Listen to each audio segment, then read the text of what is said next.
오늘 우리에게 주시는 하나님 말씀은 욥기 3장입니다. 오늘도 이 말씀을 통해서 하나님께서 우리 모두에게 은혜 주시기를 원합니다. 간밤에 평안하셨습니까?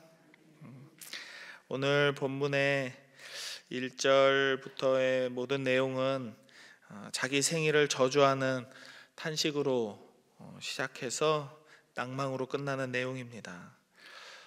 성경 안에서 자기 생일을 저주하는 본문이 제가 알기로는 두 군데 있어요. 여기하고 또 한 군데는 어디일까요? 예레미야 20장에 나옵니다. 예레미야 20장 14절에서 18절의 말씀인데요. 예레미야는 자신의 힘든 상황과 고국의 절망적인 현실 앞에서 본인의 생일을 저주합니다. 그리고 자신의 태어남을 알린 사람을 저주해요. 자신의 어머니의 배로부터 출생하지 말았어야 한다고 그렇게 탄식합니다. 왜 우리 어머니가 나를 낳아서 왜 내가 그때 태어났나. 그렇게 예레미야는 너무너무 상황이 힘드니까 그렇게 자기 생일을 저주해요. 그런데 욥의 생일 저주는 그 규모와 깊이에서 예레미야의 그 탄식을 넘어선다고 생각합니다. 욥은 자기 생일을 저주하는 것에서 그치지 않고 3장 3절을 보면 저주하고 있어요. 저주. 그냥 멸망을 주문하고 있습니다. 내가 난 날이 멸망하였더라면, 차라리 그날 모든 것이 다 무너져 내렸더라면 내가 실수로라도 태어나지 않았을 것을, 멸망했었어야 되는데. 3장 4절에서 9절의 말씀을 보면 계속 빛이 없고 어둠이 있었으면 어땠을까? 어두웠더라면 좋았을 것을 어둠이 있었으면 좋았을 텐데 하면서 태초에 나타났던 창조의 광명과 정반대의 어둠이 그의 태어난 날을 뒤덮기를 바라고 있습니다. 자신이 태어났다는 소식을 전하는 소리뿐 아니라 아예 창조의 날에 울릴 모든 기쁨과 즐거움의 소리를 어둠과 적막으로 차단시켰더라면, 아예 그 누구도 빛을 보지 못하게 하고 그 누구도 좋은 소리를 듣지 못하게 귀를 막아버렸더라면 내가 태어날 일이 없었을 텐데 하고 탄식하고 있는 것이죠. 욥은 결정적으로 이 빛에 대해서 거부하는 이 말들을 할 때 하나님께서 태초에 빛이 있으라라고 하셨던 있으라라는 이 히브리어 동사 예히를 그대로 사용해서 3장 4절 말씀 한번 같이 보실까요? 3장 4절 같이 읽어봅니다. 시작. 그날이 캄캄하였더라면, 하나님이 위에서 돌아보지 않으셨더라면, 빛도 그날을 비추지 않았더라면. 캄캄하였더라면, 이 말이 어둠이 있으라라는 말로 번역이 됩니다. 그래서 빛이 있으라라는 이 말을 그대로 꼬아서 어둠이 있으라라고 창조의 역행을 바라고 있는 거예요. 이 사람이 바란다고 될 것은 아니지만 마음에 고통이 있으니까 이런 식으로 그냥 말을 하는 거죠. 욥이 당하는 고통의 깊이는 창조 세계의 부정뿐 아니라 죽음의 세계를 막 갈망하고 있습니다. 우리는 죽으면 죽으면 안 되는데 죽지 말아야지. 그래서 우리가 만나는 모든 어르신들이나 아픈 환자들을 볼 때 그만큼 살았으면 됐습니다 하는 사람은 본 적이 없습니다. 다 오래 사셔야 돼요. 남아있는 가족들, 자녀들을 생각하시고 행복하게 오래오래 사세요 라고 말을 하지, 적당히 살았으니 이제 그만 가셔도 됩니다 라고 말하지 않습니다. 죽음은 우리에게 두려운 것이, 물론 천국에 가는 것은 기쁘고 행복한 일이고 하나님을 만난다는 것은 우리 삶의 소망이기는 하지만 이 삶을 내려놓는 것은 우리에게는 여전히 미련이 남아있기 때문입니다. 남아있는 자들에 대한 아쉬움이 남아있기 때문입니다. 믿지 않는 사람들은 그 고통과 죽음의 두려움이 더하겠죠. 그런데 욥은 이런 상식적인 생각을 거부하고 있습니다. 죽음의 세계를 갈망하고 있어요. 죽으면 이 모든 고통이 끝나겠지 정도가 아니라 죽으면 쉴 수 있겠지, 죽으면 편안하겠지, 죽으면 행복하겠지 이렇게 생각하는 겁니다. 13절의 말씀을 같이 한번 읽어볼까요? 13절입니다. 시작. 그렇지 아니하였던들 이제는 내가 평안히 누워서 자고 쉬었을 것이니. 그래요. 12절에 엄마가 나를 낳아서 무릎으로 받지 않았더라면, 내가 죽었더라면 내가 편안히 쉬고 있을 텐데, 죽음은 모든 고통이 끝나고 쉼과 안식이 있는 그런 곳이라고 욥은 생각하고 있습니다. 14절 15절 제가 한번 읽어봅니다. 자기를 위하여 폐허를 일으킨 세상 임금들과 모사들과 함께 있었을 것이요 혹시 금을 가지고 은으로 집을 채운 고관들과 함께 있었을 것이며. 그래요. 죽음에는 위아래가 없습니다. 부자 가난한 자가 없고요, 행복한 자 불안한 자가 없습니다. 불행한 자가 없습니다. 다 동일하게 죽음에 있어서는 똑같은 모습으로 인간에게 주어지는 어떤 삶의 결과라고 할까요? 그런데 욥은 14절 15절의 말씀을 볼 때 죽음의 상태를 삶의 여정을 마친 모든 자들의 휴식처 정도로 생각하고 있습니다. 거기 가면 이 사람도 만나고 저 사람도 만날 수 있겠지, 모든 사람을 만날 수 있겠지라고 이렇게 생각해요. 그런데 그에 반해서 20절에서 23절의 말씀을 보면 욥은 현실을 살고 있는 자들의 삶이 곤고와 번뇌로 가득 차 있다라고 이렇게 생각합니다. 20절에서 23절의 말씀을 제가 빨리 읽어드립니다. 어찌하여 고난당하는 자에게 빛을 주셨으며 마음이 아픈 자에게 생명을 주셨는고, 이러한 자는 죽기를 바라도 오지 아니하니 땅을 파고 숨긴 보배를 찾음보다 죽음을 구하는 것을 더하다가 무덤을 찾아 얻으면 심히 기뻐하고 즐거워하나니 하나님에게 둘러싸여 길이 가득한 사람에게 어찌하여 빛을 주셨는고. 죽고 싶은데 이 현실은 죽을 수도 없구나. 정말 땅을 파서 보배를 찾음같이 죽음을 얻는다면 내가 얼마나 기쁠까라고 이런 말을 하고 있는 것이죠. 그래서 24절에서 26절의 말씀처럼 욥에게는 이제 무섭고 두렵고 떨리는 일만 남아있기 때문에 절망밖에 남지 않았다라고 이야기하는 것이죠. 우리가 오늘 본문에서 가장 주의 깊게 살펴보고 묵상해야 될 구절은 저는 23절이라고 생각합니다. 23절 같이 한번 읽어보실까요? 시작. 하나님에게 둘러싸여 길이 아득한 사람에게 어찌하여 빛을 주셨는고. 하나님에게 둘러싸여서 아무것도 보이지 않는 사람한테 하나님이 왜 빛을 주셨을까? 왜 빛을 주셨을까 말하는 겁니다. 이 구절을 공동번역본 성경으로 제가 읽어드립니다. 빠져나갈 길은 앞뒤로 막히고 하느님께 영락없이 갇힌 몸이라고 23절이 번역되어 있습니다. 하나님에게 갇힌 몸, 하나님에게 갇힌 사람. 이 부분을 영어 성경으로 보면 이렇게 번역되어 있어요. 하나님께 붙잡혀 있는 사람에게 왜 생명을 주셨는가? 공통적으로 이 번역들이 같이 이야기하고 있는 것은 나는 하나님에 의해서 이러지도 저러지도 못하게 꽉 붙들려 있어. 나에게는 그래서 아무런 소망이 없어. 이런 사람한테 왜 생명을 주셔서, 빛을 주셔서 이렇게 힘들게 살게 하는가라고 하나님을 원망하고 있는 것입니다. 괴로워하고 있는 것이죠. 욥은 자신의 고통의 원인을 하나님께서 자기 주변에 이렇게 울타리를 쳤기 때문이라고 보고 있습니다. 그래서 그 울타리에 의해서 자기가 갇혀서 괴로워하고 있다라고 생각하는 겁니다.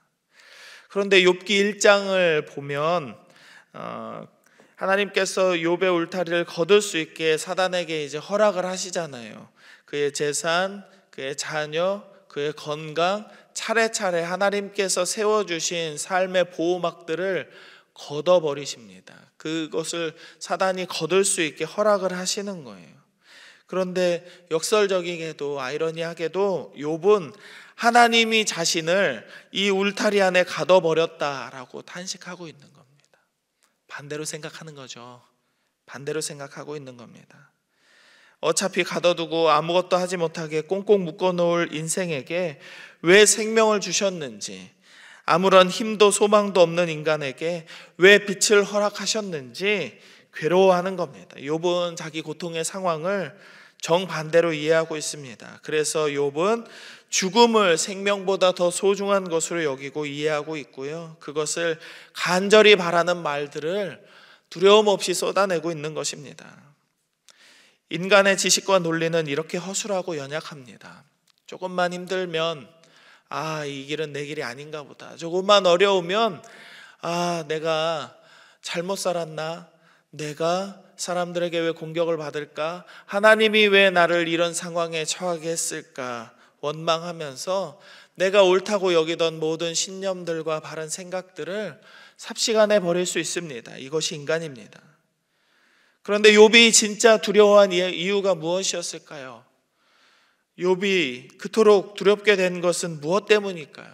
가진 것이 모두 사라져서, 사랑하는 자녀들이 한순간에 목숨을 잃게 되어서, 건강하던 육신이 병이 들었는데 죽지도 못하고 고통만 당하고 있어서, 사랑하던 사람들, 자신을 존경하던 모든 주변의 사람들이 한순간에 모두 떠나가고 자기만 혼자 외롭게 남게 되어서 모두 아닙니다. 그가 두려워하는 그것은 26절에서 말씀하고 있습니다. 26절 같이 한번 읽어봅니다. 시작.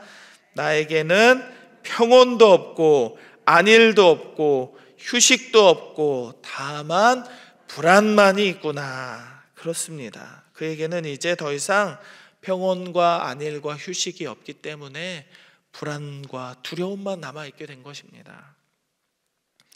공동번역본에서는 이 단어들을 평화와 평안과 안식으로 번역합니다.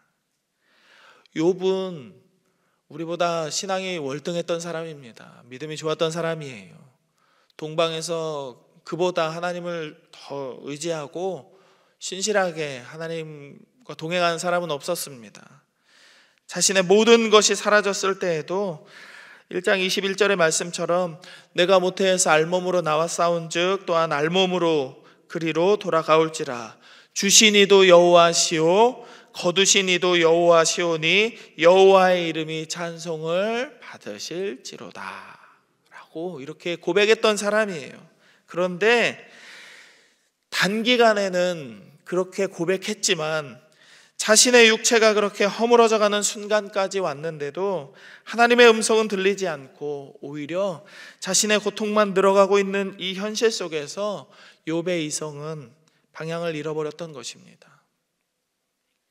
출애굽기 말씀에 보면 하나님께서 모세를 이렇게 부르시는 장면이 있어요. 콜링하는 장면이 있습니다. 불타는 떨기나무 아래에서 모세가 하나님의 말씀을 거절하자 너 손 한번 품에 넣어볼래? 이렇게 말씀하시잖아요. 이렇게 품에 넣었다가 싹 빼니까 손이 어떻게 됐었나요? 나병이 들었었어요. 그래서 이 손을 다시 품에 넣었다가 빼니까 깨끗해졌다라고 이야기합니다. 남일이니까 글에 적혀있는 얘기니까 손을 넣었다가 빼니까 세상에 병이 들었대. 이거를 다시 넣었다 빼니까 글쎄 나았다지 뭐야, 이렇게 남일이니까 쉽게 말할 수 있습니다. 근데 이걸 넣어서 뺐는데 나병이 들었어요. 손이 썩어 들어가고 있습니다. 칼로 잘라도 망치로 내리쳐도 고통을 느끼지 못하는 나병이 들어있는 것입니다. 점점 온몸이 썩어가고 고름이 차오르고 이제는 죽을 일만 남는 그 병에 걸렸다라고 여러분이 한번 상상을 해보십시오. 모세가 느꼈을 두려움과 불안감, 모든 이 인간의 고통은 시간에 의해서 무게가 더해집니다. 시간이 지날수록 이게 끝나지 않은 이 상황이 우리에게 두려움으로 다가오거든요. 욥은 엄청난 고백을 한 사람입니다. 주신 이도 여호와시고 거두신 이도 여호와시다. 하나님이 주셨으니 다 가져가도 상관없습니다. 하나님만 찬양 받으시고 하나님만 경배를 받으시옵소서 고백했던 사람도 시간이 지속되면서 이 고통이 끝날 기미가 보이지 않을 때 망가져 버리는 겁니다. 그래서 하나님의 울타리가 걷어지고 있는 이 상황을 재산도, 자녀도, 건강도 하나님께서 둘러싸고 보호하여 주시던 이 보호막들을 걷어내고 있는 이 상황을 오히려 하나님이 자신에게 고통을 주고 괴롭게 하고 죽음보다 더한 절망의 울타리로 자신을 몰아가고 있다고 크게 착각하고 있는 것이죠. 우리 인생의 아픔은 언제나 찾아옵니다. 힘든 순간이나 괴로움과 절망의 순간은 누구에게나 찾아옵니다. 그러나 그 아픔의 순간을 어떻게 이해하고 받아들일지는 각자의 신앙과 가치관에 의해서 결정됩니다. 하나님은 욥이 가졌던 세상적 기준의 울타리들을 거두셨지만 여전히 그 울타리를 치시고 하나님께서 그의 생명은 지켜주셨습니다. 마지막까지 그를 지켜보시면서 그의 가치와 생각과 신앙들을 가장 객관적으로 판단하시면서 그를 일으켜 세워주셨습니다. 우리는 오늘의 말씀 안에서 이것을 볼 수 있어야 합니다. 사람들은 흔히 자신이 가진 것을 잃어버리거나 손에 쥐고 있던 것이 사라지면 하나님이 자신을 울타리 안에 가둬버리고 괴롭게 한다고 욥처럼 생각하는 경우가 있습니다. 이러지도 저러지도 못하는 자신의 현실을 보면서 통안에 든 생쥐를 지켜보는 어떤 장난스러운 아이들의 모습처럼 하나님께서 그렇게 하실 거라고 생각합니다. 그러나 그것은 하나님을 모르는 사람들의 논리입니다. 하나님은 오늘 본문의 내용에 등장하는 것처럼 자신에게 닥친 혼돈의 상황을 있는 그대로 솔직하게 받아들이고 있는 욥의 모습을 또한 있는 그대로 받아주시는 분이십니다. 인간은 늘 정돈되어 있는 자신만의 질서를 원합니다. 내 생각에 이 정도는 벌어야 하고 이 정도 집에 살아야 하고 이 정도는 아프지 않고 살아야 해. 내 아들과 내 딸은 이 정도 기준에서 이만한 사람과 결혼하고 이 정도 대학을 나와서 이 정도의 먹거리를 해나갈 수 있는 힘과 능력을 갖춰야 해. 나만의 질서를 원합니다. 나만의 판단과 가치관대로 내 인생이 돌아가기를 원합니다. 그리고 하나님께서 나에게 원하는 것을 다 주시기를 원하는 것이죠. 인간은 늘 정돈되어 있는 자신만의 질서를 원하지만 무질서와 혼돈 속에서도 하나님만이 질서를 만드시고 세계를 창조하셨다라는 사실을 우리 모두는 기억해야 합니다. 하나님은 우리 삶의 질서를 만드시는 분이십니다. 그리고 그분의 울타리는 우리를 얽매고 괴롭게 하는 세상이 아니라 우리를 하나님의 빛 가운데 거하게 하는 하나님의 은혜인 줄 믿으시기 바랍니다. 우리 중 삶의 고통이 있는 이들이 있다면, 앞이 보이지 않아서 절망적인 상황 속에서 살고 있는 이들이 있다면, 그리고 가장 사랑하는 이들이 욥의 삶처럼 눈물과 아픔으로 지속되고 있는 것을 보고 마음 아파하는 분들이 계시다면 이런 하나님을 기억하고 그분을 의지하는 이 하루가 되시기를 주의 이름으로 축복합니다. 하나님은 우리의 인생에 질서를 만드시고 우리에게 주신 생명을 절대로 가치 없는 것으로 여기지 않으십니다. 이 믿음으로 오늘을 살고 하나님께서 우리에게 주신 생명의 빛을 소중하게 밝혀나가는 이 하루가 되기를 다시 한번 주의 이름으로 축복합니다. 기도하겠습니다. 이 시간 기도하실 때 세 가지의 기도 제목을 놓고 기도합니다. 먼저는 우리의 현실 속에서 오직 하나님을 기대하며 하나님의 질서 안에 겸손하게 순종하는 우리의 삶이 되게 하여 주옵소서 기도하십시다. 그리고 입시와 취업을 준비하는 우리 자녀들, 우리 손자 손녀들에게 지혜와 명철을 부어 주옵소서. 고3 아이들 그리고 재수하는 아이들을 위해서 기도해 주시면 좋겠습니다. 그리고 1, 2로 투게더를 준비하는 모든 과정 속에서 하나님의 은혜를 경험하게 하시고 이 행사를 통해 마냥 우리가 놀고 재밌게 즐기며 끝나는 것이 아니라 우리 교회가 다시금 하나 되는 마음 얻게 하여 주옵소서. 사랑하는 공동체 되게 하여 주옵소서. 우리 교회를 위하여서 그렇게 기도하겠습니다. 함께 기도합니다. 하나님, 우리 모두에게 이 하루의 생명을 허락하심에 감사를 드립니다. 매일매일 고백하는 것이지만 오늘도 하나님과 동행하는 삶을 살기를 원합니다. 우리의 현실 앞에서 하나님을 원망하거나 하나님을 오해하지 않도록 하나님 우리에게 지혜와 명철을 허락하여 주셔서 오늘도 오직 하나님을 기대하며 살아가는 우리들 되기를 원합니다. 우리의 고집과 우리의 욕심으로 세워지는 질서가 아닌 하나님의 질서 앞에서 겸손하게 순종하는 우리의 삶이 되게 하여 주시옵소서. 여전히 하나님께서는 하나님의 울타리로 우리를 보호하시고 우리를 그 안에서 그리스도의 장성한 분량까지 성장할 수 있도록 우리에게 은혜를 베풀어 주시는 분임을 우리가 믿고 의지하는 우리의 삶을 살아가게 하여 주시옵소서. 하나님, 이 믿음이 우리의 자녀들에게도 있기를 원합니다. 입시와 취업을 준비하는 우리 아이들에게 하나님께서 지혜와 명철을 허락하여 주시고, 저들의 삶에도 하나님께서 생명과 빛을 허락하여 주시고, 저들의 삶의 모든 어두움을 몰아내시는 하나님의 인도하심이 있을 것을 저들도 믿게 하여 주시고, 저들이 가는 모든 발걸음 가운데 하나님 동행하여 주셔서 오늘도 하나님 앞에 영광 돌리는 믿음의 삶을 살아가는 우리 아이들 되게 하여 주시옵소서. 115 투게더를 준비하는 모든 과정 속에서 우리 교회가 하나님의 은혜를 경험할 수 있게 되기를 원합니다. 우리가 놀고 즐겁게 먹고 마시며 하루의 시간을 보내는 것으로 그치는 것이 아니라 하나님, 이 때의 이 행사를 통하여서 우리 모두가 하나 되게 하시고 여전히 우리와 함께 하시는 하나님의 은혜와 사랑과 하나님의 놀라운 인도하심을 경험하는 광양제일교회 되게 하여 주시옵소서. 115년을 이곳까지 인도하신 하나님의 은혜가 앞으로의 100년에도 하나님께서 역사하시고 사랑으로 인도하여 주실 것을, 우리 모두를 하나 되게 하실 것을, 코로나가 끝난 이때에 우리가 연합하여 예배로 모이고 하나님 앞에 충성하는 일꾼들로 다시 한번 부흥하는 교회로 모이기를 주여 기도하오니 역사하여 주옵소서. 오늘을 사랑하는 모든 광양제일의 성도들의 삶에도 하나님께서 은혜 주시기를 간절히 원합니다. 주님, 하나님, 우리의 현실이 아무리 힘들고 어려운 두려운 것이라 할지라도 우리의 현실 속에서 여전히 오직 하나님만을 기대하며 하나님의 질서 안에 겸손하게 순종하는 우리의 삶이 되게 하여 주옵소서.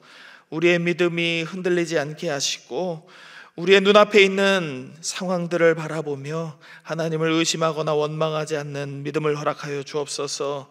그래서 우리의 믿음이 우리의 자녀들에게도 온전히 흘러갈 수 있기를 원합니다. 저들도 우리의 믿음보다 갑절의 믿음으로 저들의 삶을 살아갈 수 있게 되기를 원합니다. 특별히 입시와 취업을 준비하는 아이들, 하나님께서 지혜와 명철을 부어주시어서 저들의 발걸음 가운데 하나님 동행하시고 어떤 것을 선택하든지 하나님을 기뻐하시는 귀한 선택을 하며 하나님께서 세워주신 자리에서, 그 삶의 자리에서 최선을 다해 귀하게 삶의 열매를 얻을 수 있는 우리 자녀들 되게 하여 주시옵소서. 하나님, 115 투게더를 준비하는 모든 과정 속에서 하나님의 은혜를 경험할 수 있기를 원합니다. 이 행사를 통하여서 우리 교회가 하나 될 수 있게 되기를 원합니다. 하나 되는 성령을 통하여 주여 우리 모두가 한 몸을 이루게 하시고 서로에 대한 사랑을 확인하게 하시고 부흥하는 교회로 앞으로의 100년을 향하여서 믿음으로 나아가는 광양제일교회 되게 하여 주옵소서. 하나님, 오늘을 살아가는 모든 광양제일 성도들의 삶을 축복합니다. 누군가 질병으로 인하여서 고통당하고 있다면 하나님, 그 모든 질병을 거두어 주시고 회복시켜 주시고 치유하여 주시기를 원합니다. 낙심하여 눈물 흘리는 자들의 마음에는 하나님께서 위로함을 허락하여 주시고, 재정을 비롯한 모든 삶의 문제 가운데에서 허덕이는 자들이 있다면 저들의 발걸음을 동행하여 주시어서 연약한 무릎을 펴고 굽어진 허리를 펴서 온전히 하나님 앞에서 담대하게 당당하게 이 하루를 살아갈 수 있는 힘과 용기를 얻게 하여 주옵소서. 우리가 기도하는 모든 기도의 제목마다 하나님 응답하여 주시고 은혜로 채워주실 것을 믿으며 거룩하신 예수 그리스도의 이름으로 감사하며 기도드립니다. 아멘.